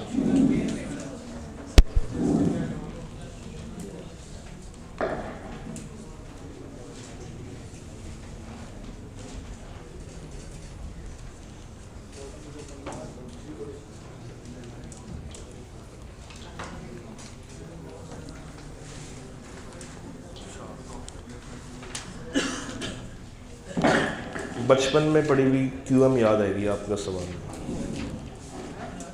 QM ICAP है भाई, वो टेस्ट कर सकता है। ऐसे एग्जाम थी, मैथ तो आता है ना। चले चले सवाल करें, ड्रामे ना करें।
आप में से कोई चीता जो खड़ा होके ये सवाल एक्सप्लेन करे? एनीवन? कोई अच्छा स्टूडेंट, कोई अच्छा बैक बेंचर जो साबित करे कि मैं आज बैक बेंचर नहीं हूँ? किसी भाई ने पहले ये सवाल अटैम्प्ट किया हो, अगर दोबारा से अटैम्प्ट करने की कोशिश करें?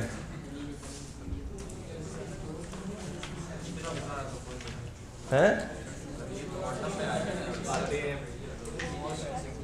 रोते हुए आते हैं सब, रोते हुए आते हैं सब, हंसता हुआ जो जाएगा वही मुकद्दर का सिकंदर कहलाएगा। आई कैप के पेपर से रोते हुए नहीं आना, हंसते हुए बाहर आना। हाँ जी, एनी वन ऑफ यू जो कि वॉलंटियर कर सकता है, चलें उसको एक अदद बिस्किट, एक अदद चिप्स और एक अदद, और अगर गलत हुआ तो सबको आप एक अदद खिलाएंगे। वो सब के लिए स्कोप लिमिटेशन हो जाएगी। अच्छा जी, बेसिकली ये सवाल ऑडिटिंग का नहीं है, ये सवाल अकाउंटिंग है, और अकाउंटिंग से भी ज़्यादा ये सवाल क्यूएम का है। ऊपर की बातों को इग्नोर करते हुए नीचे आए। एक सेल है कितने की? 500 मिलियन की। Sale is equal to cost plus, यानी कि इसमें कॉस्ट भी और इसमें, और सीएमएल ने क्या एक्सपेक्ट किया हुआ है? किस पे? तो कॉन्ट्रैक्ट क्या है? मुझे बताइए, कॉस्ट कितनी है और प्रॉफिट कितना है? क्या 400 और 100 है? ये 400-100 वाला कितने लोग हैं? कौन कह रहा है कि प्रॉफिट? हाय हाय, काश मैंने आपको स्टेज पे बुला लिया होता, फिर आप सबको जूस, बिस्किट, चाय सब कुछ खिला रहे होते। 416 ये किसका आया था? बेसिकली ये 500 किस पे खड़ा हुआ है? ये 500 120 पे नहीं है, किस पे है? ये 500 किस पे खड़ा हुआ है? इसको अगर मैं मल्टीप्लाई, हाँ जी 416 पॉइंट, ये कैसे आता है? ये 500 किस पे खड़ा हुआ है? 120 पे खड़ा हुआ है, 100 पे खड़ा हुआ है, ये 80 पे खड़ा हुआ है? 120, और मल्टीप्लाई किससे करना है? तो इसका मतलब है कि प्रॉफिट कितना है? कितना प्रॉफिट है? 416.67 क्या है? तो प्रॉफिट कितना है? 83 पॉइंट। अच्छा लड़ता क्यों है यार? अच्छा, इन्वेंट्री की एनआरवी कितनी है? क्या 105 एनआरवी है? कितनी है? 500 माइनस कितनी आएगी? 395 की एनआरवी या कॉस्ट कितनी है? 417। तो लोअर लेकर आएंगे, कितने से गिरेगी? 21.67 समथिंग लाइक दिस। अब ऊपर आ जाए, पीबीटी कितना है? इसका 5% ले, क्रॉस कर रही तो क्या कर देंगे उसको? तो ये सवाल मुश्किल था या आसान था? ऑडिट का सवाल है, ये आपस की बात है। ये सवाल ऑडिट का है, ये सवाल किसका है? कॉस्ट अकाउंटिंग नहीं, IAS 2 का सवाल है। ये बेसिकली उसने आपसे इन्वेंट्री की वर्किंग करवाई है, मगर इसके बाद जितने भी सवाल होंगे ना, उसमें वो आपको इन्वेंट्री निकाल के देगा। जब उसने कहा कि यार बच्चों को तो स्टैंडर्ड आता है, फिर उसने एक और सवाल निकाला, वो सवाल है ये। पहले आपने इसका पार्ट बी करना है, ए और सी बाद में करेंगे। पार्ट बी पे गौर करें। पार्ट बी क्या कह रहा है?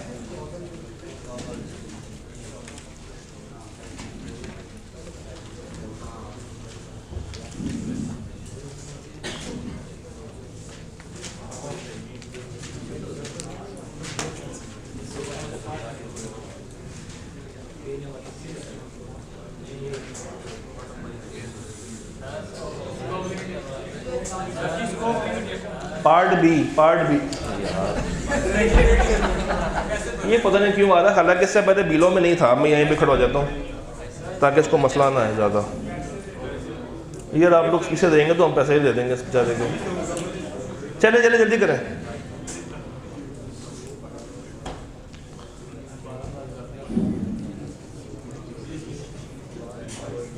हाँ ये सही है, लगा लो, चार्जर भी लगा लो, एक और लगा लो, कॉलेज की बिजली भी।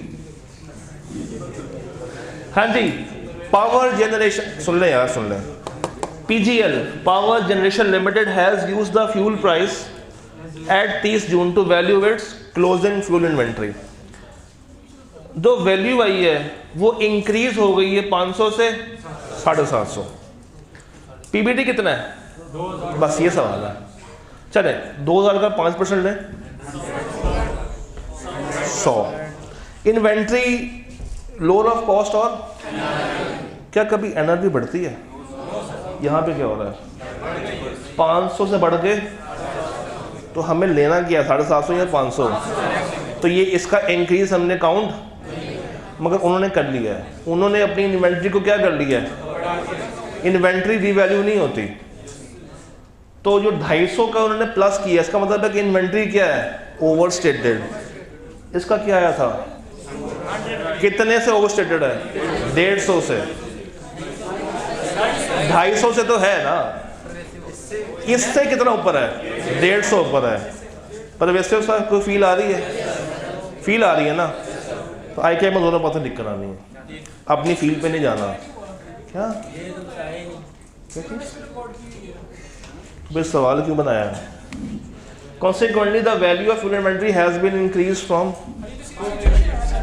तो ये आपने अज्यूम करना था मेरी जान। ये देखो जरा पढ़े सोल्यूशन, पढ़ो तो सही।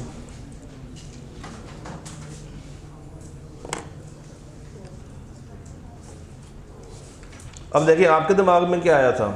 परवेसिव। आप ये भूल गए थे कि ये सिंगल अकाउंट को टारगेट कर रहा है, मल्टीपल अकाउंट्स को टारगेट नहीं कर रहा। तो मैं इसलिए कह रहा हूँ सवाल में कंफ्यूज होने से बेहतर है कि क्या करें, दोनों बातें लिखें, ज़्यादा बेहतर है।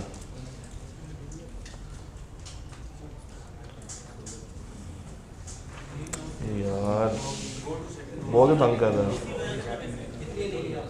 चले काम करते हैं, इसको ऐसे कर लेते हैं। ऐसे भी विजिबल है ना, फिर भी आएगा, कोई बात नहीं, बर्दाश्त कर लेना।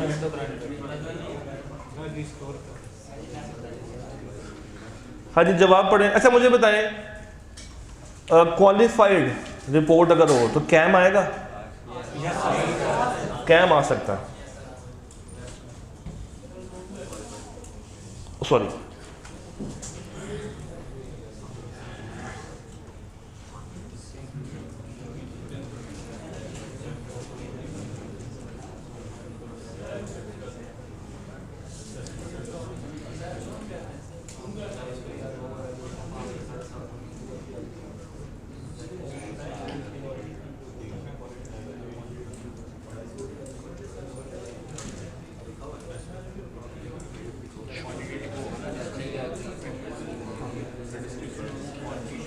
हो गया।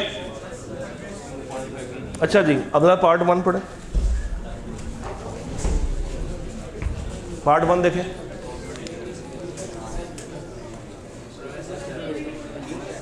मैनेजमेंट आपको क्या नहीं दे रही है, जो कि अपने अंदर क्या होता है? एक परवेसिव ऑडिट एविडेंस। और अगर वो आपको देने से कासिर है तो मिसस्टेटमेंट या स्कोप लिमिटेशन। और कौन से वाला? तो यहाँ ये वाला। तो इसमें क्या करना है? इसमें क्या करना है? नीचे वाला बता दें जल्दी से। यहाँ पे एंटिटी गोइंग कंसर्न नहीं है, यहाँ पे एंटिटी गोइंग कंसर्न, ऑल दो आपने पढ़ा नहीं, थोड़ी बहुत नॉलेज तो होगी, डिस्कस कर सकते हैं या मंडे को कर लें। चलें इसको हम आगे मंडे पे कैरी फॉरवर्ड करते हैं, छुट्टी नहीं दे रहा। एक सवाल और है, ये वाला नीचे वाला नहीं किया था, इस पे आप लोग ब्रेक पे गए थे, इसका पार्ट भी देखें।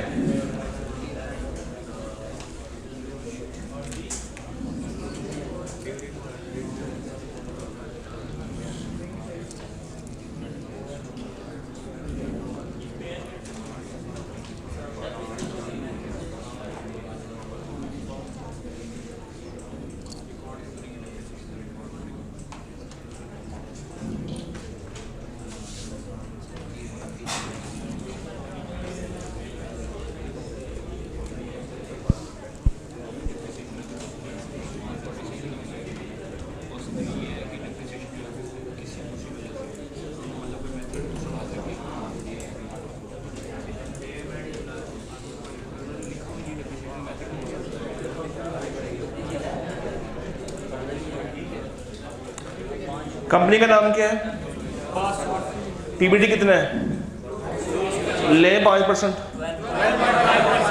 अब जहन में होना चाहिए क्या हो रहा है, मैनेजमेंट ने 2 महीनों की डेप्रिसिएशन रिकॉर्ड कितनी बनती है, क्रॉस कर रही है, इमटेरियल है, बस यहाँ तक लिखो, वो पूरी बात करनी है एग्रीगेट वाली साथ में लाके।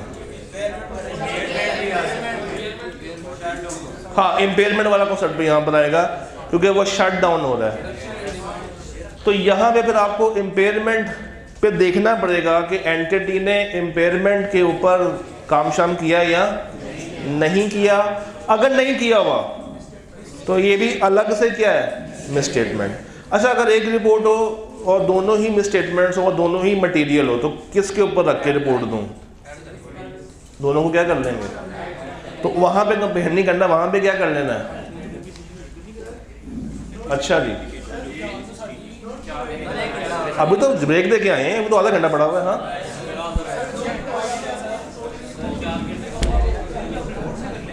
क्या भाई, हाँ मैं आपकी उस बातों में आने वाला हूँ ही नहीं आज। अच्छा जी, अच्छा जी,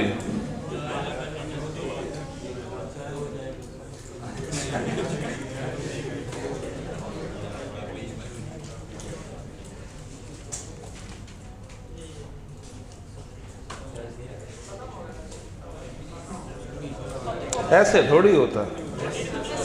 मेरे पास पूरी किताब है, किताब ये लें, खत्म हो गया। अच्छा जी चले एक सवाल और करते हैं, उसके बाद फैसला करेंगे कि हम जाना या नहीं जाना। वो एक सवाल करने के बाद फैसला करेंगे। अच्छा जी सवाल देखिएगा, ये क्या हो रहा है। अच्छा जी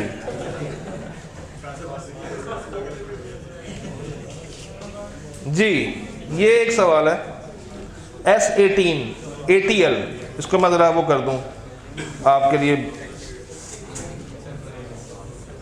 सिर्फ इसका पार्ट 1 देखिएगा। Only part 1 is to be considered.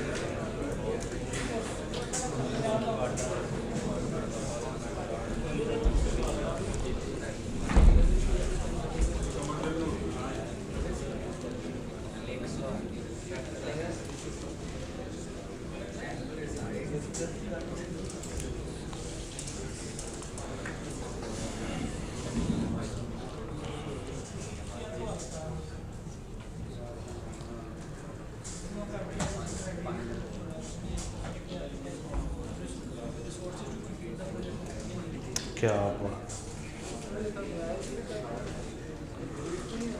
कभी कभी ना तुम आरफाना बातें करते हो, कभी कभी तुम बहुत बोंगी बातें करते हो, कभी कभी बहुत आरफाना बातें कर जाते हो। मतलब 6 क्राइटेरिया आते हैं तुम्हें।